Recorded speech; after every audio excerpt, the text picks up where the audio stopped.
Hola, mi nombre es Sofía Correa Aguilar.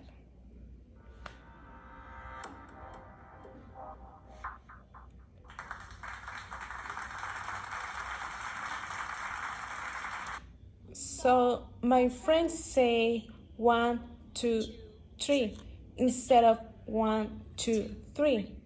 My parents struggle to distinguish the difference between where and where. Yeah, my friends are the same people who are rising college fashions, and my parents are people with these prestigious degrees in engineering and accounting. English is just a language, not a measure of intelligence.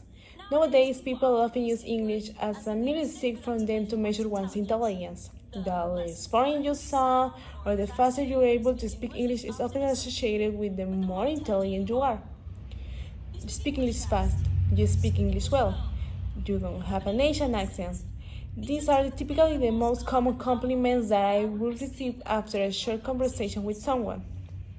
These compliments are often based on the typical assumption that English symbolizes wealth, intelligence, and experience. I speak English well. I speak English fast. I don't have an Asian accent. But does it mean that I'm better or smarter than any one of you? Not at all. Let me give an example. My dad, he's right there. That is an engineer. Well, my dad's English is far from perfect, but my dad grew up in the post-war area in Vietnam where work and war was favored over education. But he still managed to earn an engineering degree at the time. If you look at my dad's personal life and educational journey, he sounds like a pretty smart, educated person, right? But there's been multiple instances in the US when my dad was locked down because of his imperfect English. Contrast to my dad, me, when I come back to my home country, Vietnam, I'm seeing this amazing, perfect figure. Why, you may ask? Simply because I know English. The person's intelligence should not be judged based on the English. For example, Jack Ma, the co-founder and chairman of Alibaba Group.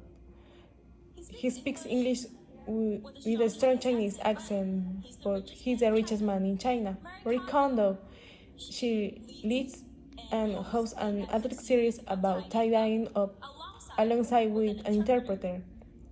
So, what do these people have in common? Well, they're educated people, they're passionate, and then talented, but they also happen to not speak perfect English. So, another example is an associate. An associate will carry out calculations on my command, but it will not tell me what to do. A language is simple language and numbers are simply numbers. Let's compare these to the education system. Around the world today, many students are stressed out about test scores and exams, including myself. So, what is these numbers need? Well, the education system around the world has made numbers and exams and test scores a standard measurement of students' intelligence. The truth is, these numbers don't really mean anything. Well, at least they don't measure your intelligence, because, in the words of Bill Gates, I failed in some subjects in exam, but my friend passed in all. Now he's an engineer in Microsoft, and I'm the owner of Microsoft. So, see, numbers are just numbers, and a language will simply be a language. But English is still a very important language. English is one of the most respected, universally useful language in the world. So the next time you're thinking of judging somebody, just remember that an engineer may struggle to differentiate between where and where, but the same engineer could be the one who studies for more than 16 years of his life and is currently the CEO of a well-known company. Thank you.